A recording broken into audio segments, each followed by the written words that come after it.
Hi, everyone. Welcome to the Curious Competitor Podcast. I'm your host today, NHL defenseman for somebody, come July 28th.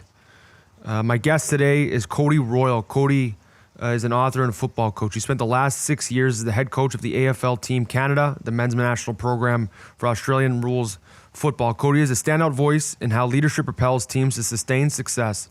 His first book, Where Others Won't, proposed that businesses should look at how pro sports teams focus on team dynamics and talent optimization in order to innovate. The book included in-depth interviews with the likes of Detroit Pistons legend Joe Dumars, former Phoenix Suns head coach Igor, stay with me, Kokoskov. I should be better with that, given my fellow Russian friends in hockey, and Buffalo Sabres head coach Ralph Kruger, and Canadians WNT soccer player Ashley Lawrence. In February of 2021, Cody's second book was released, titled The Tough Stuff. Cap tip to him for releasing a book as a pandemic was ready to rock. In it, well, I guess that would be full blow, 2021, not 2020. In it, he explores the challenges of head coaching in elite sports with renowned figures like Dan Quinn from the Atlanta Falcons, Ben Olsen from DC United, Carly Clark from Ryerson WBB, Stuart Lancaster, I hope I'm saying that right, from England Rugby, and former Raptors head coach Jay Triano, all lending their personal stories. It has become a #1 Amazon bestseller in Canada and Australia. Since the success of The Tough Stuff, Cody has launched into coaching other head coaches in elite sports, recognizing a gap in the market, now mentors over a dozen coaches in half a dozen different sports from around the world. Very excited to introduce our guest today, Cody Royle.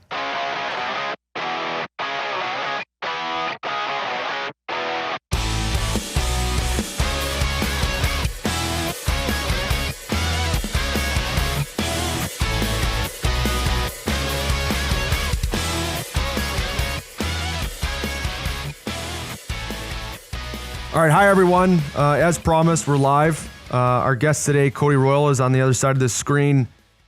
I don't know, we're gonna try and go after some walls. I think that we were joking before we went live here that this isn't live recorded, but besides the point, this is a pro athlete and pro coach conversation where I'll never play for you, and you'll likely never have to coach me, given the difference of sport. We're introduced by Meg Popovic originally, who's the director of mental performance and wellness for the Toronto Maple Leafs, who I had a relationship with there. I think it was either her first or second year there when we worked together, and she had a bit of a smaller role, and now I think she's a little bit more embraced up there. And again, Toronto Maple Leafs, more of a forward-thinking organization, so I think that's a good foot to lead off on in terms of how we've met. I don't know. The first question I have here is, what do coaches brutally wish that all of their athletes would integrate? Because, and there was one player in particular I played with, for example, in the minor leagues, and I thought our coaches, in my humble opinion, were doing him a disservice. So this player was a big, lengthy defender, fantastic wind, he could skate all day. Really elite defender, but he had this hunger to influence the game offensively with a lack of the skill set. He was not very good offensively. Tons of shots blocked. He just didn't have the knack for vision and things like that. And I thought to myself, I'm like, I don't know what the relationship is with the coaches here, but the fact that someone's not grabbing this kid by the shoulders and saying, please simplify offensively and just defend, and you'll be a top $4 million a year guy for the rest of your career. And I won't name them, but the players, particularly still in the minors, and so it really begged the question to me. I'm like, holy shit, is there something I'm doing in my career where I'm the idiot, and no coach has shook me to wake me up? Because I'd want that, right? Or I think I'd want it. I definitely don't not want it. I don't know. What's that make you feel? I'm kind of smiling along as you're describing this, because I've seen this happen as a player myself. It was very similar to my circumstance. In my background is Aussie rules football, or AFL, which people in North America might have seen on ESPN or TSN up here in Canada. A bit of a crazy sport, and I think a lot of coaches have this idea. Sport. It is a crazy sport. You guys are nails. I think a lot of coaches have this idea that coaching happens by osmosis, and it just, whatever they're thinking comes across to the players. So, when you yell at someone, that your passion for fixing that problem immediately comes across to the player, or the fact that you've been sat on the end of the bench, all of the ideas that have gone through your head about why you're doing that to the player have just somehow, telepathically ended up in the player's brain as well. So, I think it's a huge problem. And it's funny because, coaching is still quite idle despite this professionalization of all the sports that we're talking about: hockey, Aussie rules, soccer, all the major sports. There's still no real definition around what makes a coach. There's still no real structured way to kind of learn to be one. There's not a lot of agreement on really any of the frameworks around coaching and what's effective coaching, and the type of person that should get into coaching. What we still do to this day is slam a former player in there and be like, you were good on the PK, so why don't you can teach them how to do that? And we just see this wheel just keep turning based on that. And don't get me wrong, there's a lot of former players that are ace coaches that have some amazing stuff, but it's not to the level of the sports that we're still seeing. There's probably guys hanging around in the minors, and you've probably seen some of them at all levels that you've come up through, junior and everything. We're like, this guy should be running his own pro team, but he's stuck at under 18 level. Those guys can't push up because we just keep slamming former players into the roles. Well, I think what's cool about your development personally, and I understand this is still recent, so we can get into it as much as you want in terms of being a consultant, to other coaches. I think that's the natural next progression. Feedback is honest feedback is such a tool.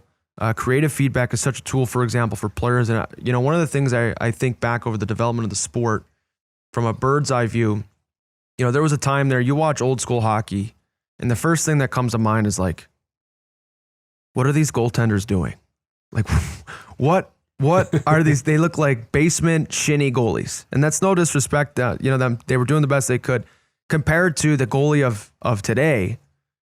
I would argue it's maybe the most progressively grown or advanced position in sport, off the top of my mind.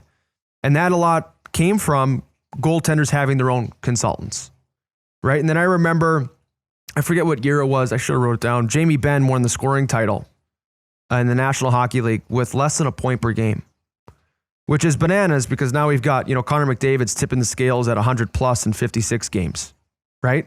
Mm-hmm. And again, I think players got sick and tired of getting shut out by these goalies who had, their gurus and their new training styles. They got pissed off at these goalies, and now every player and their cousin has their own personal consultant, right? Like I use, video consultants, skill consultants outside the team, out of my own paycheck, right? And like any business, I'm CEO of Connor Carrick Hockey Enterprises or whatever you want to name it. It's my job to make sure this, machine keeps going and invests and gets bigger. And, so I gladly do it. While on the other hand, it's frustrating in terms of the gap sometimes between the individualized coaching you get on a team level versus what's available, on your own dime outside the game. So it's interesting. I think, I don't know if you were the CEO of Google, would you do it on your own? If you're the CEO of Apple, would you do it on your own, or would you have a team in place? And I have to imagine they have systems in place. And I think that's starting to enter the coaching world. Would you agree? 100%. Yeah. There's two things to what you're talking about there. There's the structural part of coaching internally. So, the answer for the longest time through, the professionalism of sport was just add another assistant coach, right? We'll just add another assistant coach. And my sport is the worst for this, where it got to the point where there was like 14 assistant coaches. And you kind of walk in there and I'm like, well, what's the 13th guy doing? Like, how is he developing players? And it was, we could get into the theory, but it's essentially this kind of business idea of like more man hours and more capacity leads to better outcomes. If we just chuck money at it and chuck resources at it, it will get better. And to a certain extent, that's true. But to your point, that really finite, like squeezing that last little percentage point out of a hockey player, a 6'7" defenseman, that takes real tender care. And that's not just having someone around. So there's structural stuff that I think we definitely need to address, and just adding more assistance isn't better. And then, yeah, man, like I've spent the last year, I just finished my second book. It's called The Tough Stuff, and it's about head coaching, specifically, the emotional toll and the human experience of what head coaches go through. And, there's a real reality there that the game in inverted commas, has gotten so big so quickly that they essentially don't get to really coach anymore, and they're busy managing the sports science department, the psychology department, the analytics department, the medical department, the assistant coaches who are all tied to them. Then you've got, you care about your players, and then you care about, you've just had a kid, so I care about your wife and your kid, and I've got 50 players under me, so there's 150 people that I really care about. It's a lot of people to maintain relations right? And with. so, to your point, is it starts to look like a bit of a CEO of a company where there's this some big, weight that comes along with all of those responsibilities. And even the most arrogant coach who shows no empathy and no emotional intelligence, underneath, they do care about things. They do care about what people think of them, and it does have an emotional response. And so, to what you were talking about, this next wave is going to be, I'm a head coach, but I need my own coach. I need someone who can sit with me and help me navigate this world and all the different things that I need to deal with. And, the best already have it. Everyone wants to copy Pep Guardiola at Man City. He's got a coach full-time on his staff that his job is just to deal with Pep. Eddie Jones, who's the England rugby coach, he has a guy from my sport, name's Neil Craig. He used to be a head coach in the AFL, the biggest sport in Australia. Now his job is to be Eddie Jones's coach, and that's his only responsibility. Right, and so the top guys have started to go, and it will filter down where you'll start to see everyone else realize if paying someone $200,000 for them to help the coach to make the coach more optimized and be able to coach better, which is the job, then that's a worthwhile investment versus, again, the alternative that we had at the start was a couple of new assistant coaches. Yeah, it's I have thought about that. I remember there was a particular period of my career where I was like, I was playing the, why isn't the coach talking to me card? How and every player, we're all star players growing up, right? There's a certain level of accolade and attention we're normally used to, right? So all of a sudden, you're a little lower on the totem pole. Every young player goes through this, and I'm at the point in my career now where I've got to see that, and as an older player, wrap my arm around him and be like, hey, I get it. I've been there. And then I remember thinking, like, our coaches are human. They do have their own families and kids with an infinitely busy lives. No one's looking to become more busy. They've got, a full staff. And I remember thinking, I was pretty critical of the coach at the time and thinking, maybe it's a tough job. Maybe it's actually really is a tough job, and actually having some empathy. So like at the highest level, what is the experience of being a coach when it's going good versus going poorly? And what is the relationship with your players on both sides of the fence? And of course, it's a lot more gray all in between there, right? Like I'm sure you've been a coach on a team where the team's winning, but they're playing like garbage. And the team's losing, but playing really well. So there's a little bit of a yin and yang, which is, brings us full circle to why coaching's such an art. But where do you start with that? What is head coaching? How do you manage? Well, let me ask you this, because you hit on something there. Have you ever had a coach explain like what they're trying to do, like what coaching is to you? Like here's how I think about coaching. Is that what you guys think about it? Or here's how I'm going to coach, or here's what I'm going through. Have you ever had anyone actually have that upfront conversation, with the group? Not necessarily. I would say the last real breakthrough conversation I'd had, we were talking about him prior to, Sheldon Keefe with the Leafs, for example. Hockey has its X's and O's, but it's a very flowy sport. So X's and O's break down certain ways. And he was one of the first people first coaches I'd ever had where I actually understood from I'd no longer thought of the game as like D zone, neutral zone, offensive zone. Like we have the puck, they have the puck, power play, penalty kill. It all started to blend. And it looked like one game. So, for example, the way we played in D zone was particularly set up to help us enter the neutral zone in a particular way, which allowed us to get to the offensive zone. And then we would practice, for example, he used to say this thing, we want to get to the O zone and we want to change in the offensive zone. And he goes, because defenders, for example, when there's 5 defenders that are fresh, playing offense is really hard. When there's less of them or they're tired, offense has the advantage. And so he introduced this concept of like how to change in the O zone, and we would practice it. And there was this full blend of like culture. Players had to buy in because it's hard to get to the offensive zone to personally change so that the next guy can have a better opportunity, right? And we can all eat off this gravy train if we get it going in the right direction. We had that, and it was one of the first times where I'd like practice a detail that led to such serious implications in the game. No one practiced line changes. It's pretty simple. In hockey, you play till you're tired, and when you're tired, get off. And that wasn't the rule there. But as far as like on the personal side, I have, again, on some of the outside consultations, again, when I'm paying for someone's time, and now they have, because of the value exchange, they have to prove their worth to me to a particular number that we've agreed to that, I've paid them. Well, they'll explain like bit by bit, this is how you build a good game, detail by detail. Like if you're able to execute this pass, now you don't have to defend. But because you have to defend and you have to defend every shift, like let's watch the gaps increase. You can tell you get more tired in the game. You start to, so anyway, the answer is no.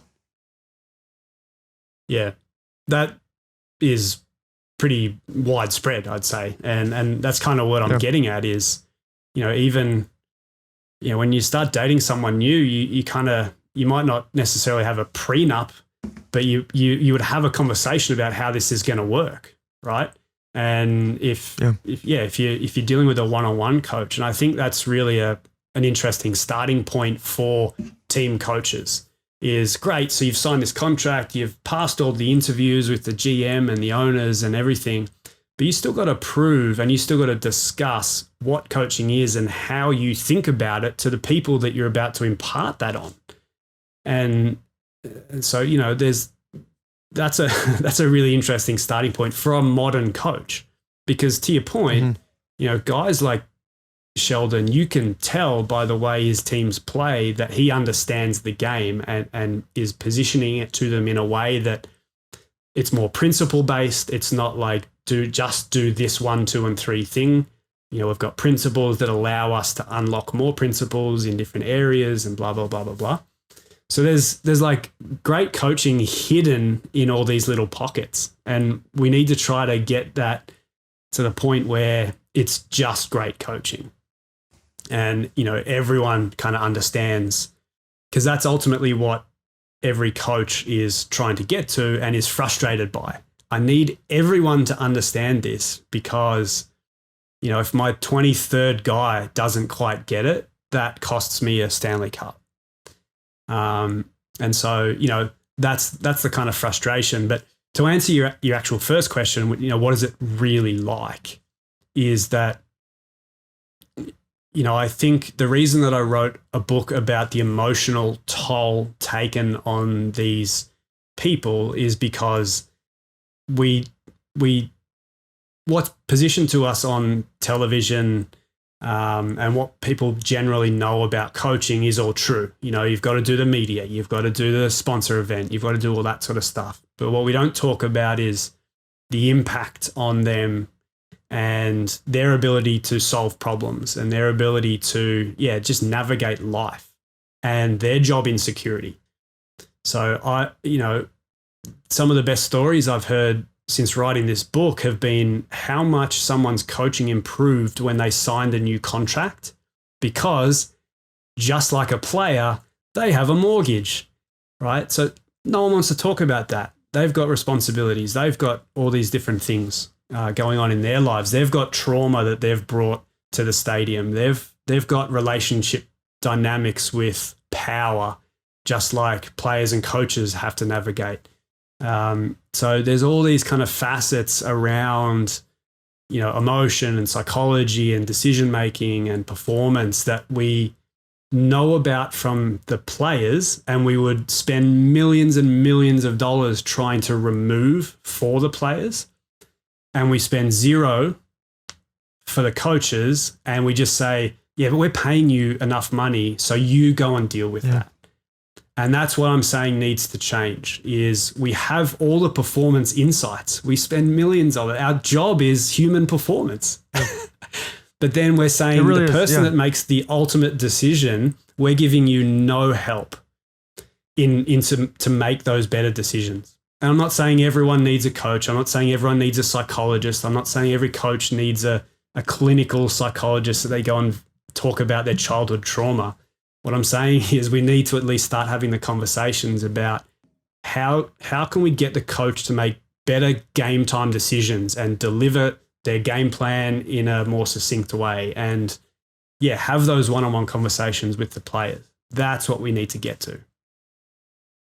So to take it from, the more abstract and theoretical to something more concrete, because I've seen it. Like I've been on a team and on a bench where it's like a good business deal versus a bad business deal. Like, you want to play in the world of win-win. You want the coach to be able to press on the players, get a great response. The player gets the benefit from the better play. The coach, John Hines used to have a saying like this, and I loved it, where he's like, be a player that can tolerate being coached hard, like want to get coached hard. The best want to get coached hard. I connected with that. I was like, yeah, I do. I want to be a guy that, I don't want to be on the other side of my career and think that my best hockey might not have been played. And I know the coach generally has, my best interest at heart. They want me to score goals. They want me to be a good defender and things like that.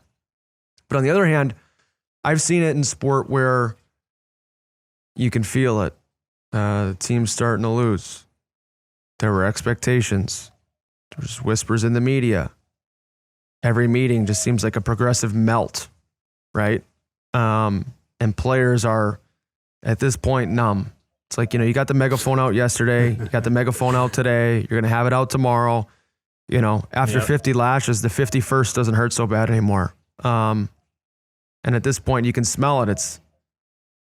It's a coach. This is starting to sound more like a you problem than a me problem. What's it like when the seat's hot? Like what would be a case in your career where you felt ill-equipped, where you felt, the monotony of the schedule or the momentum of the year got to you? Yeah, well, I mean, the seat's always hot. So that's part of it, is it doesn't not get hot. And that's part of the reason that you see the behavior. There's this a great quote. I think it's Charlie Munger, and it's, show me the incentive and I'll show you the behavior.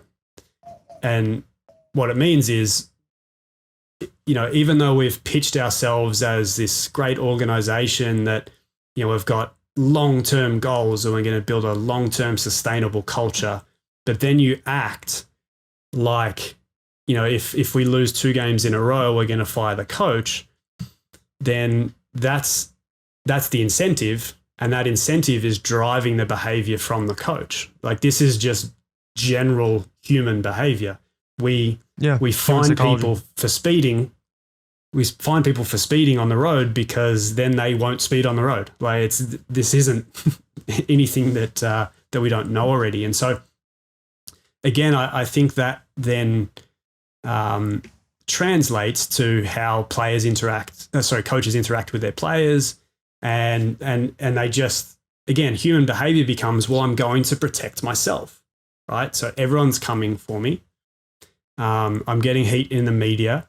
Now everyone on social media is telling me that I'm a bad person, apparently, because we lost a couple of games.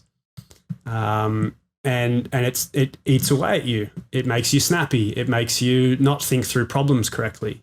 So, I can give you 2 examples, right? Like, while I was writing my book, 2 of the key interviews were Ben Olsen, who was at DC United in Major League Soccer, the head coach for about 10 years, and Dan Quinn, who's now former head coach of the Atlanta Falcons, and was the coach when they lost that Super Bowl to the Patriots. They both got fired whilst I wrote my book. I'd already interviewed them, and then they both got fired. So they were both on the hot seat. And it was excruciating to watch them go through what they were going through, because it was from all angles. It was call from the owner. It was call from the media. It was people that used to be allies would abandon them because the team was losing. And so, it's excruciating is probably the right word, actually. It's excruciating to go through because you know how many people you're letting down when the team's not going well. And you know how many promises you made to ownership that you could get it back on track, and you just can't quite turn the needle in what's ultimately a huge guessing game anyway. Because, this, we can draft number 1, number 2, number 3 for as long as we want. It doesn't make us a good team. And, that we're all flipping the coin so often that it's all a big guess, ultimately. And it sucks when you don't get the guess right. So one of the, I think happiness is like a cheap word.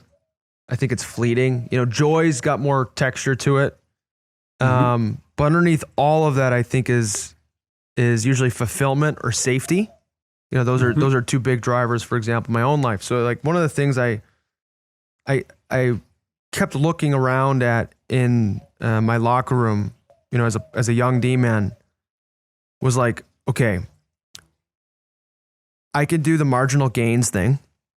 I can go to the gym and try and get 1% stronger and 1% faster and 1% this and 1% that. Or I can pursue what I would consider like a genuine breakthrough. Like, what's really missing between me and the best version of me? Well, some poise, kid.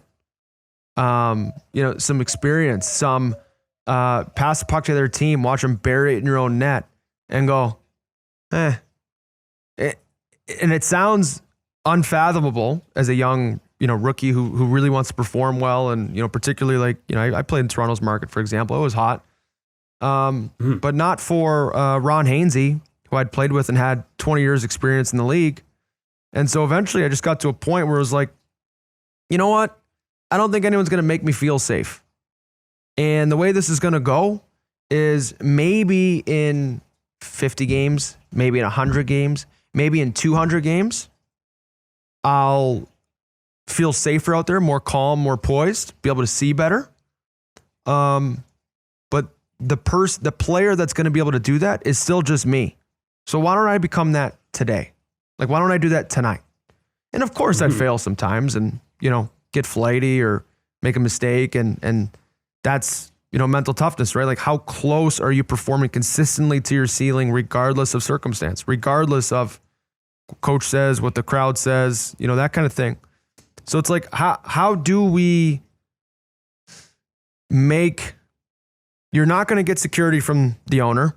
He's not going to gift it to you. Hey, Cody, I don't care how you play, how the team does this year. You're my guy, right? Contract or not, right? They can change their mind at any time. It's likely not even to come from your assistant coaches, who part of them probably want your job by definition. Mm-hmm. Mm-hmm. It's not going to come from your players. Like, there's not going to be a line of 23 guys outside Cody Royle's room to say, hey, coach, we love you to pieces. Like, don't worry about it. So what is the good model? Like, how can we improve in such a results driven world? How can we become behavior focused? How can we become process focused? How can we engineer safety as an inside job? Is that even possible? Or am I talking crazy talk? It is possible. The way to do it is to expectation set better. I think part of the problem and part of what's driving a lot of this, again, we're talking about incentives, is, every coach comes in and says, well, I'm going to win the cup, in 2 or 3 years. And so you overpromise and then that then just gets used against you straight away as soon as you start to lose. And I think better reality of where we're at is part of the problem. Everyone thinks they're one player away from a cup run, and that's just not true. And so I think that's part of the conversation. And to look at what a good model looks like, I'll use the AFL as an example. So, at the moment, there's a couple of coaches that are on the hot seat. One's been in his role for 10 years, hasn't won the championship, and is about to be re-signed.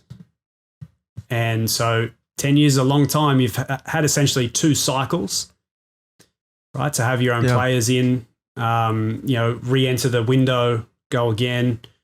And then on the flip side of that is the team that is now dominant. Again, they re-upped. They were about to fire their coach. They re-upped on him, gave him one more chance. They've won 3 of the last 4 premierships. So, wow. Part of it is bailing out at people at the wrong time. And so this is what I mean about expectations. Like, if we think we're moving in the right direction, is the next coach going to be that much better that they're going to get us over the hump to a title or to wherever we want to go? Or is actually sticking fat with the original plan an option here? Because there are going to be waves, there are going to be ups and downs, and we're okay to navigate those. And so, I think it's expectations. I think we need to do a better job of not over-promising and actually having realistic conversations about where we're at. This team's not very good. It's going to take a long time to get this team up to standard, but I'm willing to take that on. I'm the right person to take that on if you'll give me the time. That's a better conversation to have than I think we're close. Yeah, you got coach, GM, and owner all leaving the room having heard something they wanted to hear while recognizing it's probably a farce truth. Because there's 2 examples that I remember of, and of course I'm only in the locker rooms I'm in. I'm not in every room around the league, but I remember I had a couple friends with the Washington Capitals, and when Barry Trotz had come in, who's a coach that I'd had, I wish I'd played for him more. I really was impressed with the level of detail, super professional, good communicator, clear, went to great lengths to make sure that he communicated with his entire lineup. I can only imagine how much respect the Stars had for him, for example, the Ovechkins and the Backstroms, and kind of a cool coach in terms of the knock, I guess, was he was always a Nashville super defensive coach, tight checking teams, great structure, never won there, but never really had the expectation where, the heavy favorite. So he was able to last there a long time. Cool experience of building up a startup franchise. So he really had a whole sort of a whole gamut of experience in the game, and then came to Washington, hyper skilled team, 2 years in a row. I think it was like they had what would be considered like a 4-year window. I think it was a 4-year deal he had signed. I can't remember. It might have been 5. But there was particularly 2 years where like this team was loaded. Like they were making trades at the trade deadline just to make sure their rivals didn't end up having the players they wanted. Like they didn't even need them. They were just trying to steal from the market so no one else got them. Like they just an embarrassment of riches. We actually had played them in the first round in Toronto and lost in 6 to them one of the years. Great, super fun series. But they did not win. And I remember it was the 4th year. It was his expiring contract. And I had a couple friends on the team, and I remember talking to them, how are things there? And again, with the weird expectations, they kind of like sleepily led themselves to like a 100-point season or just under it. Like they were still tops in the league, and everyone was talking about like, oh, Washington doesn't have it this year. It's the worst team they've had in, 2 or 3 years. And I remember there was this like thing on NHL Network, whatever was going around. I remember the whole team was banging their sticks. They were in the playoffs, and this was after I talked to my, a friend on the team, and he's like, man, I think Trotz is gone. I think we're going to fire him. He's in the last year of their deal. I think, the writing's kind of on the wall of who they are looking to hire, which was an assistant coach on their bench who did eventually become the head coach. And I remember this like video of Barry Trotz doing these like hot laps around the rink. And all the boys are cheering him on. And Barry's an older guy. Like I can't imagine he's like out there, sprinting all the time and preparing for this. I'm sure he was, a little sore the next day. And I remember seeing this lightness in the face of what could feel or seem very serious, right? And maybe Barry's been around a long time, and maybe he didn't need the money, and maybe, he had faith in his process and all that. But it was still bugging him that he hadn't won the big one. He'd still wanted the opportunity to get the next opportunity, whatever that looked like. And then John Cooper, I think in Tampa Bay, similar, where they had, a historic season, beyond dominant. And, I think they got swept. I think it was 4 straight against Columbus. A team that very much played, I don't want to say the opposite, but a very rugged, core style of hockey to Tampa, was extremely skilled and that kind of thing. And they stuck with them and eventually won. So, and both guys kind of had this poise in the fire, where the water was getting hot, and for whatever reason, it didn't seem to show on their face. I'm sure it did at times, but it was one of the cool insights where I was like, I wonder what's under the hood over there. I wonder what personally their makeup is, what their process is to sort through this, because it could seem heavy. Yeah, exactly. And I'd throw Bruce Arians into that mix as well, where, so has come out looking like this, uber, forward-thinking coach that is loved by all the players and all that sort of stuff. But there's also examples of, along his development. I think there was a game maybe 5 years ago where Seattle played Arizona, and both of the kickers missed clutch field goals at the end that would have ended it. And then, so you have this scenario at the press conference where Pete Carroll gets up and he's like, we love our kicker. He'll be back. We love him. He's with us. No worries. We might have lost the game, but it's fine. He's one of our boys. So the super, inclusive team guy that Pete Carroll is, that we know and we see every week. But then Arians trots out at the other end and he's like, our guy's got to do better. He won't be here long, kind of thing. Same press conference. Both kickers had missed. And so you also see that development in coaches as well, where now Arians has ended up as this, oh my God, all the guys love him. He's so, he's got all these women on his staff. He's, the central figure of all this sort of stuff. But he's developed as well as he's gone along and learnt stuff and lost in playoffs and not been happy with his response at a press conference and all that sort of stuff. So I think we forget that too, is that there's really nothing that prepares you for head coaching. Certainly not assistant coaching. Assistant coaches got no idea what they're in for when they get the top job. And so, yeah, part of that is the coaching development that you have to go through when you're in the spotlight, when you're in the big seat. And again, it's kind of like being a CEO. There's nothing that you can do ever to prepare you to be a CEO other than being a CEO. So when you look back over the course of your career, or even in mentors you've had, you mentioned at the beginning of the podcast where generally we haven't even asked what high-end coaching is. We haven't even set a North Star expectations around, what the coach's job is, what the communication flow should be, how often are we going to be really looking at our systems in place, our X's and O's. When you look back, for as long as you've been in coaching and even back as a player, what would be an example where, you were really proud to be a part of something, or you're really proud of particularly the way, your players had come, through as a group, or just stories that from, the different people you've been able to be lucky enough to interview in that? Yeah, I'm in a bit of a unique scenario in that I coach the men's national team for Aussie rules football in Canada. So most people in this country don't even know what that is. And then even less people know where to find where they can play. So, but we attract former, U Sports and NCAA athletes that, they've played hockey or basketball or rugby or soccer at a pretty high level, and then really have no avenue to do much after university. Because unlike in Australia, we have a big local sporting community where you go back and you play for your suburb and there's money involved, and you're almost like a semi-professional athlete that, goes to the pub on Friday and Friday night before a game. Yeah.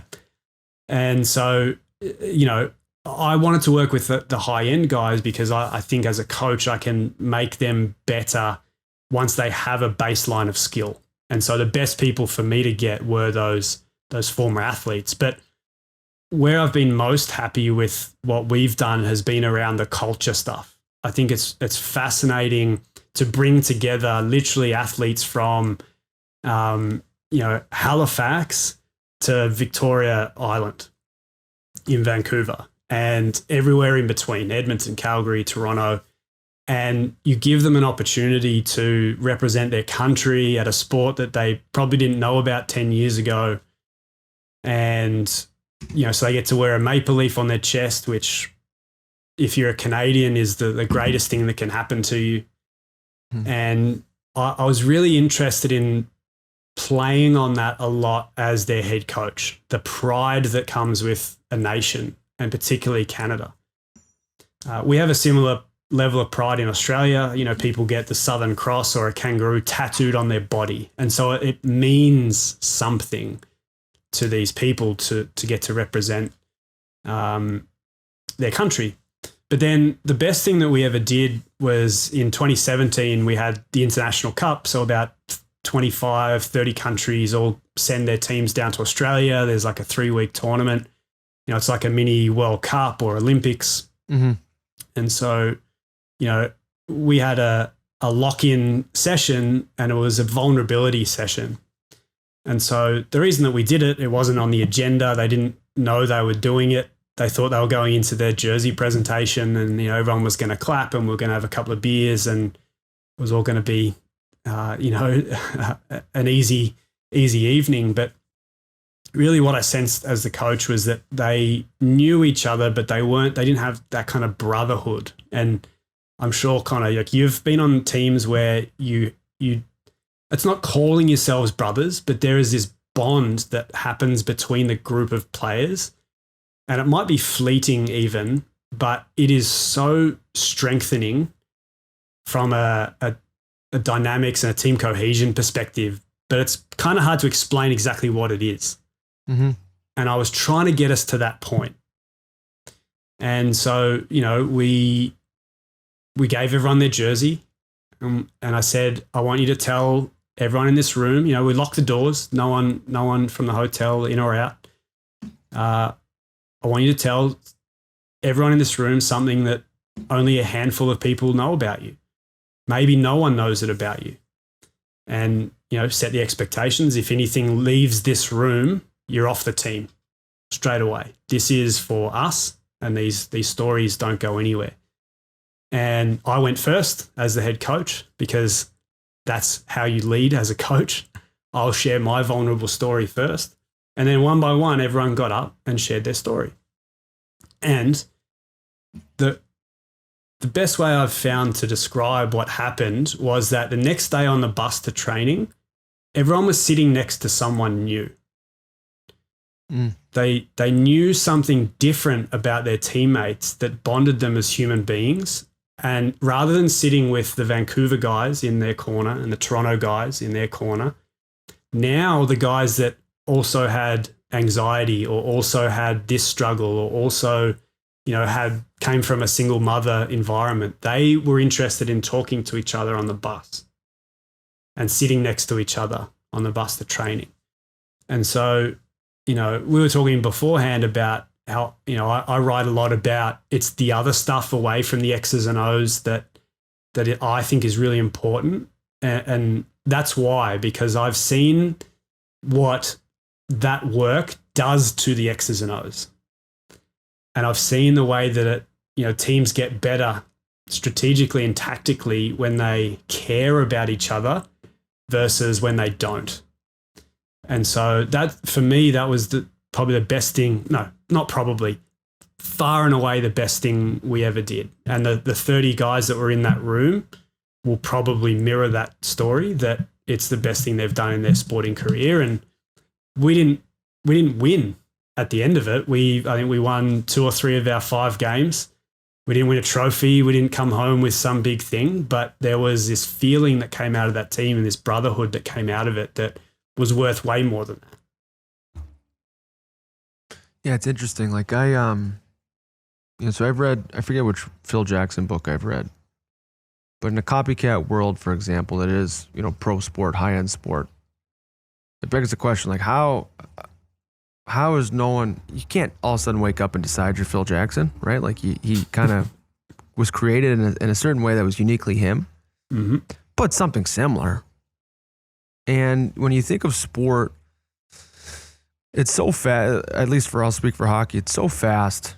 It transcends language. It's a feeling, right? Like there's a certain feeling in sport when you see a club that's been together, that's a high-end team, that they walk on the ice, that they see right through the other club, that they know they have a game before them, but they just flat out know and feel they're better than the other team. And it's the game's already happened. Now they've just got to do it. Right. And you see this energy, right? I saw it, I think it was Tampa Bay, Kucherov's first game back. He scored this one-time goal, and Hedman had the puck at the top. And it was like, Kucherov went from like being covered. Hedman had the puck on his stick, and immediately, like as a player, you knew, oh, it's a goal. It before it even happened. Yeah. And similar to when you're particularly close with teammates and that bond is there, like it doesn't show up in the words used. It shows up in the energy of the room, in the energy of the bus. There's a certain way the shoulders sit. There's a certain closeness when guys talk to each other, that they're not doing like the dogs sniffing each other's asses, the ego thing that goes on in a lot of locker rooms.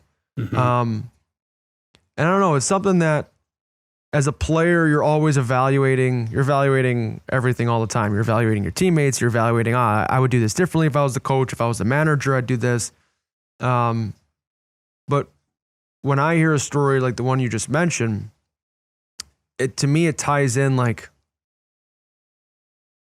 we have to achieve success of some sort. That's what we're all about here. Wins and losses are the obvious ones. It's extremely easy to, I guess, chart where we're at if we're honest, amongst the ownership group and the GM and all the things that the head coach kind of has to answer to. But that's where in sport, I wish that I had more experiences like that. And I can't say I've had plenty of them. I haven't had a lot of them. And it's amazing because we spend an extraordinary amount of time together as athletes, like as hockey players. I mean, you get one day off a week. We're there constantly. We're traveling constantly, especially this year. Like we were playing a hockey game every 40 hours. Right. And not seeing anybody, not going outside the hotel room, Thank God I had a family at home. I feel for the single guys where it was pretty much either their teammates at the rink or an Xbox at home to bond with. And I don't know. I think I think a lot of coaches have it in them. I think if you ask them, do you want your team to be really close? They do. I just don't know how purposeful or calculated we are to make sure to absolutely make sure that happens. Right. And Totally. I'll give a story. I actually wanted to bring it up in my exit interview. I just had, our exit interview with the Devils and stuff. And I hadn't mentioned it, but Lindy Ruff, had been, he announces at the beginning of training camp, he goes, "This is my 41st NHL training camp." You're like, 41. That's unbelievable. Guy's been around, forever. And he told us this story it was a very personal story. And I guess it's his, so I won't necessarily share it, but it involved some heavy topics, life and death and gratitude to play the game. And I remember leaving that day, right? Like as a coach, you talked about the core part, at the core of every person, they want to be liked to some extent, or at least respected, right? At a minimum. And I remember thinking to myself, after Lindy had shown and the perspective that I appreciated, not only out of a coach, but out of an elder, right? Like as a young man, you look to an older man or woman in your sport to provide that sort of leadership, that mentorship. And he didn't shy away from it by sharing this story. And I remember thinking to myself, leaving that day, I'm like, he's got more leash in my mind than he did before the meeting. Period. And, there were times I felt I was, mistreated or could have played more or should have been communicated with, whatever. But he already had gained leash with me, particularly from that day. And it's not, like you said, it doesn't need to be some, highly thought out, corporate team building event. It's, hey, what's something no one else knows about you? Like what's something, that you hold close to the chest that you'd be nervous about if other people knew? It can be a highlight too, right? Traumas can be good and bad. What's the thing you're most proud of in your entire career? Because you learn a lot about a person like that too, right? Maybe a little bit less daunting, in terms of entry level. But thanks for sharing that. I think that's something I'll pocket for sure in terms of, how if I were to go through this, something I would use. You're exactly right. It doesn't need to be this profound thing of talking about your deepest, darkest secret. I went up and presented to the 67s a couple of years ago, and I said to them, they were about to go on a road trip. They're going to do, Sudbury, Sue, and someone else in, like 2 weekends. I'm like, boys, you're going to be on the bus together a lot. I'm like, just go and sit next to someone new and say, tell me why you started playing hockey. And there's going to be this collision of stories there that's going to get to kind of where I got our guys to, where my grandpa, he raised me and he loved watching me play. So I kept playing and then I got good. Oh my God, like mine too. Like, tell me about your grandpa. Oh, okay. Well, yada, yada, yada. Now, that brings young men, young women, whoever, closer together. And it's just this tiny little thing. And this is why I'm so big on it, is because one of the framings that I use as a coach is last 2 minutes in the championship game. That's what gets you over the line. This is what I don't think we think about enough, is we're so stuck in like the strategy and we're planning for the caps and then we're planning for the stars the next day and we're doing this and we're doing that. Overlaid on that needs to be when it gets to game 7 of the cup finals in the last 2 minutes, none of those X's and O's are going to matter. Because if you've ever played in a championship game of any caliber, you can't hear anything. You almost can't feel anything, and you can't remember what's going on because you're so emotionally spent, physically spent, people are yelling stuff. You're just trying to get through and get over the line. And whether you care about the person on your team or not starts to shine through. And so this is why this is just money in the bank every time you do have these little conversations, understand human beings. That's the stuff that shows up in the last 2 minutes, not your pretty little cross pass across the ice to this guy, that looks great on the whiteboard. Man, if you can pull that off in the last 2 minutes of game 7, kudos to you. But I don't think so. I haven't seen it happen yet in any level of any sport. So that's why I think it's worthwhile spending just a little bit of time doing this kind of stuff. Well, what always intrigued me about, like, for example, in hockey, the Stanley Cups are our big trophy. And so every club, like you said, comes in and wants to win that, right? And I wrote down while you were talking, it was like, what is a leader versus a boss, right? And I think most coaches would, if given the language, would rather identify as a leader versus a boss, right? Like, you want the respect of your players. You want them to want to go through a wall for you. And leaders, by definition, kind of serve, who they're working for, who's working for them. It's this mutual sort of exchange. And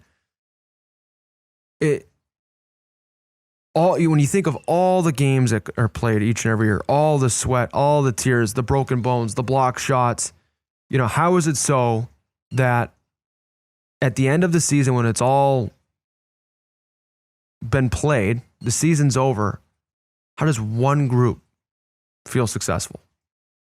How does one group have a take-home bag, a party favor? And so, to go back to the experience of everyone sharing that in the room, and just from a forward-thinking perspective, you talk to any player, even if they've won, when they're retired, what is it you miss most? What is it you treasure most? It is the relationships. Like, why is that overlooked? Why is that just a sidebar? Oh, it'll come from all the hard work. It'll come from the practices, which it does. It'll come from the wins and losses, which it does. But how can we, if the grass grows where we water it, how much water are we allotting to that? Totally. It's funny, isn't it? Because there's a dishonesty here in that we say we're doing everything possible to elicit performance and to build culture and to strengthen bonds. And we're not really.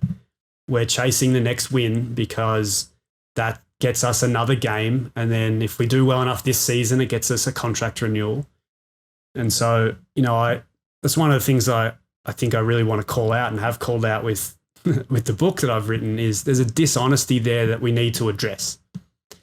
We're not doing everything to elicit performance out of either our athletes or our coaches or the organization. We're doing the things we want to do. And that's why you see these teams that continually rise to the top and get used as case studies, the Spurs and the Seahawks and the Warriors. That's why they keep showing up year after year, because they do this uncomfortable work. They prioritize their culture. They eliminate players that don't want to be a part of that culture. And that's fine too, right? Like, if it's not for you, like, we'll find a trade for you. We'll find a way for you out of here. But teams aren't genuinely doing everything that they could do. They're just trying to train more. And again, I mentioned earlier, throw more resources at it. And, I had a conversation with an NBA coach the other day, and he's like, I asked him, what percentage of the same game plans would each team use? And he goes, about 90 to 95%. So who wins out in that battle? The most talented teams, who have the best player, who have LeBron James, who have James Harden, because everyone's running the same stuff. And so what else are you doing? Where, if you're trying to convince everyone that you're trying to create competitive advantage, why are you running 95% of the same stuff as everyone else? Why are you doing something else? It might be culture. Almost by definition, you're making yourself disposable to the owner. It's exactly. Like, well, we run 90% of what everyone else is doing and probably sold the next guy. So totally. And don't get me wrong, I know the circumstances behind this. I know that fear comes into it. I know that we go back to our norms, and that I get it. Again, I've kind of written the book about it, so I understand the dynamic. But if we want to say that we are genuinely trying to create competitive advantage for our team, we should start to look at, how slowly mental performance has taken off in a lot of sports.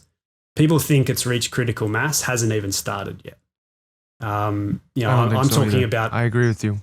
Yeah, nutrition. Again, you hear a couple of things because LeBron did it or whatever, and everyone thinks everyone's got it. Not the case. Sleep, not the case.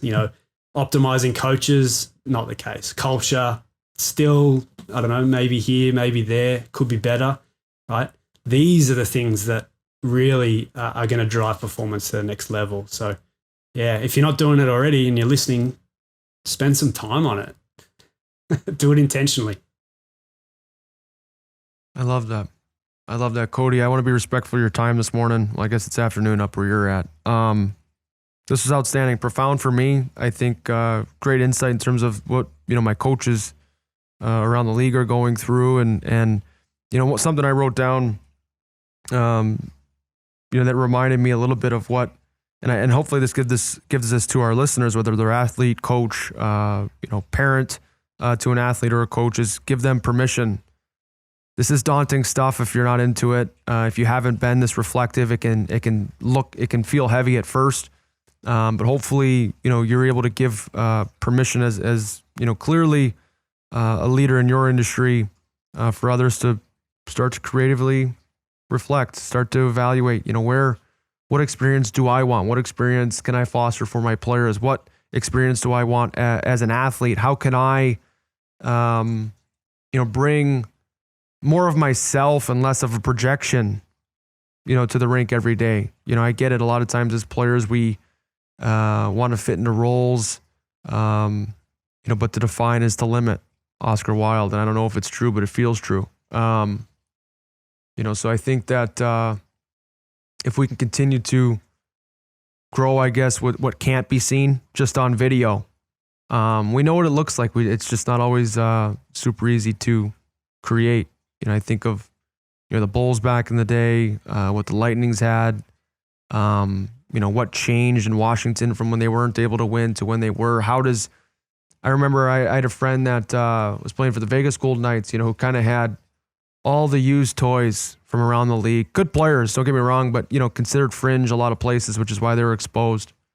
And I remember talking to him like, what's in the water there? Man, you guys went to the Stanley Cup final in your first year. He goes, oh man, if you're playing scared, that was a huge problem for you. Like if you were playing scared, that was the only way you're going to get cut right into. And I remember thinking to myself, I'm like, I think 70% of the league plays terrified. What a competitive advantage, to use that word. So anyway, any closing thoughts and follow up on where people can find you further, Cody? Well, I just wanted to say thanks for having me on, man. I've enjoyed following along with what you're doing, and I've told you this, via message, but I think it's incredibly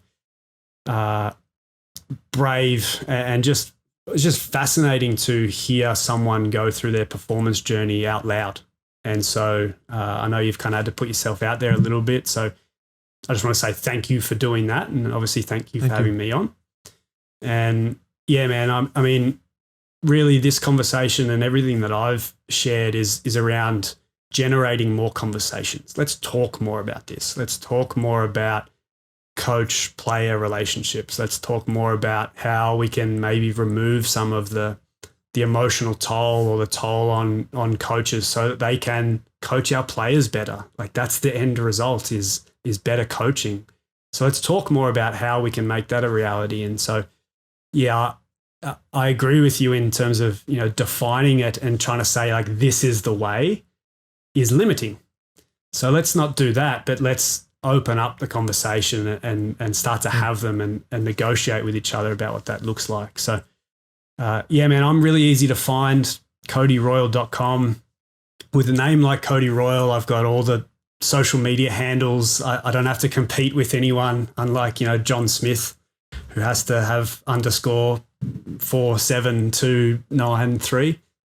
Just Cody Royle on all social media, and then all my books, and get in touch with me at codyroyle.com. Awesome. Cody, this was a pleasure. Thank you to Meg Popovic as well for introducing us. It's been a growthful relationship for me too, so I really appreciate it. And you know what? So, not to be understated, I've been doing the podcast now, I think it's over a year, and I still get a little sweaty with each of them every time. I get that end of the diving board sort of feeling. But